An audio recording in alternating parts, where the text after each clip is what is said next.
Kan dulu waktu saya masih di pondok gitu kan, sering mendengar salah satu nasihat dari Mas Syekhona, dari guru kita, yaitu panjenenganipun Romo Yai Maimun Zubair Al-Hajj. Beliau selalu berpesan, "Cong, nanti kalau kamu sudah punya rumah sendiri, masuk rumah jangan lupa membaca surah Al-Ikhlas. Dimudahkan rizkinya, dilapangkan rizkinya oleh Allah Subhanahu wa Ta'ala." Bismillahirrahmanirrahim. Assalamualaikum warahmatullahi wabarakatuh. Bismillahirrahmanirrahim. Alhamdulillahirabbil alamin, wassalatu wassalamu alal mabuti rahmatan lil alamin wa ala alihi wa ashabihi wa tabi'in lahum bi ihsanin ila yaumil amma ba'du.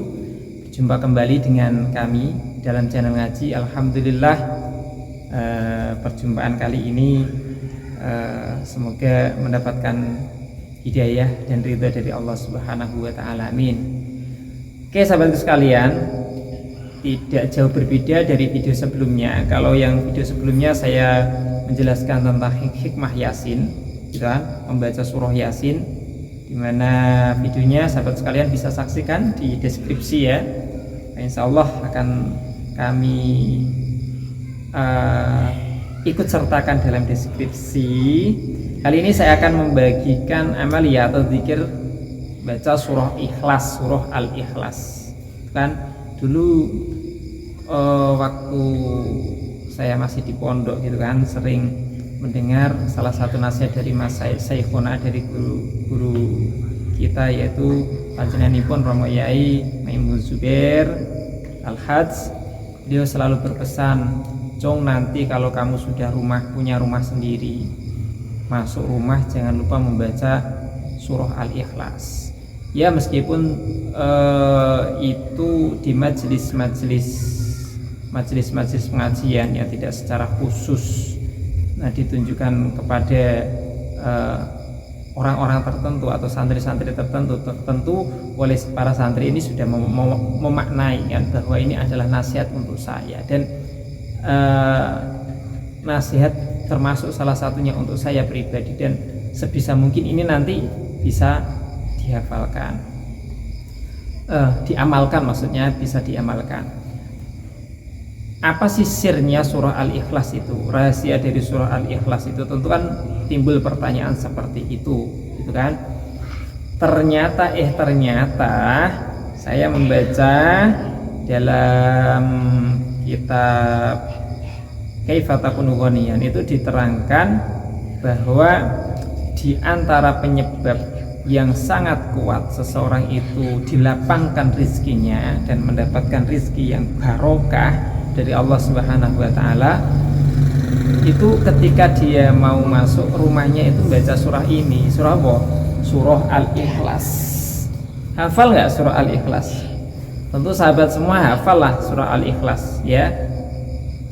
Surahnya itu A'udzubillahi minasyaitonirrajim. Bismillahirrahmanirrahim.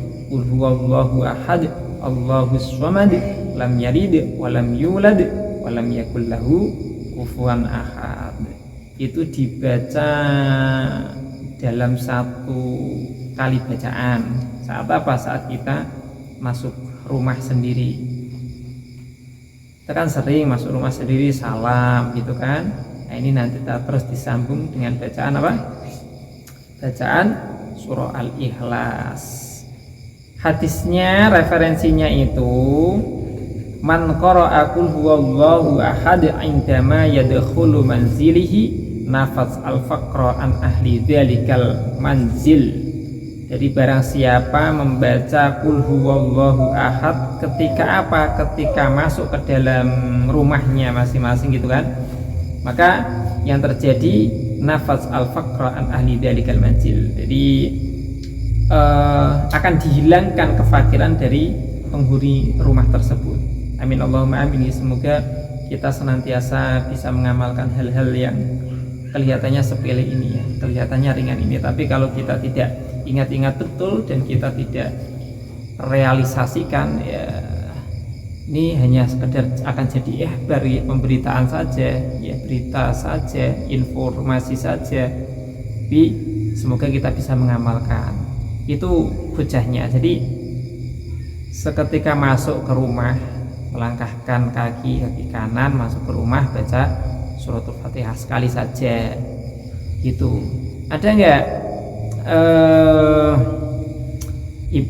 ibarat lain yang menjelaskan? Ada ini dari hadis, idza dakhalat manzilaka fasallam in kana fi ahadin aw lam yakun fi ahad thumma sallam alayya waqra qul huwallahu ahad marratan wahidah. Ketika seseorang itu masuk ke rumahnya sendiri, jadi apabila kamu itu memasuki rumah kamu sendiri, maka yang pertama adalah fasallama in kana fi ahad. Ulok salam, ya mengucapkan salam, ya, untuk tahiyat penghormatan yang ada di dalam rumah. Kalau nggak ada orang yang ada di rumah, ya untuk penghormatan dirinya, atau mungkin malakutul muhafadzati, kan di rumah seseorang itu yang di dalamnya digunakan untuk kebaikan-kebaikan, ada malaikat pemuha yang selalu menjaga siang dan malam. Ya, setelah membaca salam kemudian membaca qul huwallahu ahad Allahus samad lam yalid wa lam yulad wa lam yakul lahu kufuwan ahad, maka fa insyaallah akan dimudahkan rizkinya, dilapangkan rizkinya oleh Allah Subhanahu wa Ta'ala. Jangan suka meludah ya. Kalau dalam ta'lim ya, ada nggak keterangan yang lain ya? Ya mungkin hal-hal sepele yang harus kita perhatikan. Jangan suka meludah sembarangan, apalagi meludah depan pintu, depan jendela, meskipun itu tidak wajib hukumnya ya. Tapi bisa jadi sumber rezeki itu bisa datang dari pintu rumah kita, dari jalur apapun. Semoga bermanfaat ya sahabat sekalian. Ini memang amaliyahnya kelihatannya kalau kita tidak cermati dengan sungguh-sungguh ya dianggap remeh-temeh, dianggap sepele. Tapi insyaallah dengan kita mengamalkan ini, benar-benar yakin kepada Allah Subhanahu wa Ta'ala, akan muncul kebaikan-kebaikan pada diri kita. Oke sahabat sekalian, jangan lupa pantengin terus channel kami, dan di video-video berikutnya insyaallah akan selalu kita kupas tentang kajian-kajian yang memberikan manfaat. Jangan lupa di like, subscribe, di komentar dengan komentar yang positif. Segala kekurangan itu sungguh keterbatasan dari wawasan yang kami miliki. Tapi tidak ada kesalahannya kita terus belajar ya, terus belajar. Assalamualaikum warahmatullahi wabarakatuh.